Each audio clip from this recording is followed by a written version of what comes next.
पाकिस्तान ने भारतीय उड़ानों के लिए अपने एयर स्पेस पर लगाई पाबंदी को 1 महीने के लिए और बढ़ा दिया है। ये पाबंदी 24 दिसंबर तक बनी रहेगी। अब माना जा रहा है भारत भी पाकिस्तान की तर्ज पर अब वहां की उड़ानों के लिए अपने एयर स्पेस नहीं खोलेगा, पाबंदी को 1 महीने बढ़ा सकता है।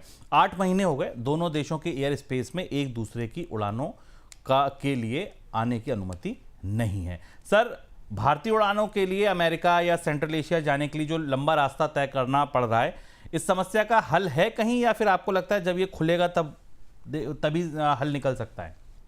देखिए, अभी भारत और पाकिस्तान के रिश्तों में ऐसा तो कुछ हुआ नहीं जिससे कि जो पुरानी परिस्थितियां वो सामान्य की जा सके। तो एक किस्म से ये चीज फंस गई है एयर स्पेस को खोलना। पाकिस्तान के विमानों के लिए भारतीय एयर स्पेस बंद है और भारतीय एयरलाइंसेस के लिए पाकिस्तान का एयर स्पेस बंद है। तो पाकिस्तान के एयरलाइंस के लिए तो उतना बड़ा बाजार नहीं, पर भारतीय कंपनियों के लिए, विमानन कंपनियों के लिए, एयर इंडिया और इंडिगो और अन्य विमानन कंपनियों के लिए बड़ी चुनौती है, क्योंकि उनको अमेरिका और यूरोप के रूट्स के लिए बड़ा रास्ता लेकर जाना पड़ता है मध्य पूर्व से। 4000 करोड़ के आसपास का नुकसान अकेले एयर इंडिया को हुआ है, क्योंकि एयर इंडिया भारत की इकलौती फुल सर्विस एयरलाइंस है जिसके पास पूरी दुनिया में उड़ानें हैं। 4000 करोड़ के आसपास का नुकसान हुआ है।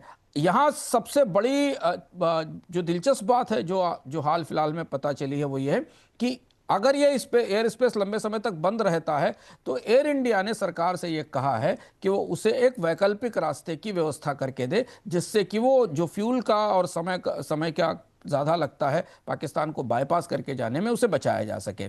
और उसमें दिलचस्प ये बात है कि भारत शायद चीन से इस मामले पर बात कर रहा है कि एक रूट है जो शिंजियांग का एयर कॉरिडोर कहा जाता है, जो होत्सान, कशगर और उर्मुकी होके जाता है। इस रास्ते के जरिए अगर भारत के विमान कंपनियों को, खासतौर से एयर इंडिया को उड़ान भरने की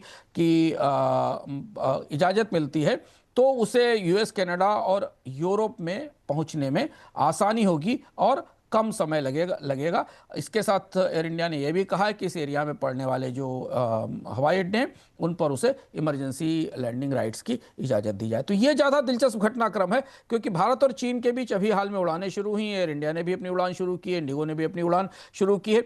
जो क्या चीन इस रास्ते को खोलने के लिए तैयार होगा, क्योंकि थोड़ा सा सिक्योरिटी कॉरिडोर है, या फिर भारत और पाकिस्तान बैठेंगे साथ में और इस एयर स्पेस के मामले को सुलझाएंगे? क्योंकि एयर स्पेस बंद होने का बड़ा नुकसान एयरलाइंसेस को इंडिया में हो रहा है, खासतौर से एयर इंडिया की, और इंडिया की वित्तीय स्थिति थोड़ी ज़्यादा चुनौतीपूर्ण बनी हुई है। इस साल G20 और COP30 की बैठकें सामान्य नहीं लग रही हैं। बैठकों में टकराव ज़्यादा है और एक राय कम है। अमेरिका तो दोनों बैठकों में शामिल ही नहीं हो रहा है। माना जा रहा है कि इस बार G20 का ज्वाइंट डिक्लेरेशन आने की संभावना भी कम है। उधर COP30 में भी टकराव बना हुआ है और पर्यावरण बचाने की लड़ाई में एक राय बनने की संभावना बिल्कुल नहीं लग रही है। जब सर अमेरिका आ नहीं रहा है, एक राय है नहीं, टकराव ज़्यादा है, तो ये जो बड़े उद्देश्यों के लिए बड़े संगठन और उनके बैठकें, एजेंडा, खर्चा पानी इतना हो रहा है, क्या लग रहा है आपको? सिर्फ औपचारिकता रह गई है या कुछ कॉन्क्रीट निकलेगा? कैलेंडर पूरा करना होता है अंतर्राष्ट्रीय बैठकों का। बहुपक्षीय मंचों का बड़ा मतलब दुनिया में बचा नहीं है। अमेरिका ने बहुत सारे बहुपक्षीय मंचों से अपने को बाहर कर लिया है, तो इसलिए ये कैलेंडर है जिसको पूरा करना होता है। लेकिन इसके बाद भी इसमें कई सारी दिलचस्प चीज़ें हैं जो देखने को मिलेंगी। G20 में कुछ बड़ा नहीं होना है। अमेरिका नहीं है, विभाजन भी है। वो एजेंडा जो भारत ने G20 में यहाँ डिस्कस किया था और हल नहीं कर पाया था कि दुनिया के देशों को कर्ज से कैसे राहत दी जाए, रियायत दी जाए, वो एजेंडा फिर वापस G20 में आएगा। दक्षिण अफ्रीका इसे फिर पुश करने की कोशिश करेगा। उस पर कोई सहमति बनने की उम्मीद नहीं है। दूसरा बड़ा मुद्दा ग्लोबल क्लाइमेट फाइनेंस है, उस पर भी कोई सहमति बनने की संभावना नहीं है। G20 और यही स्थिति कोप की है।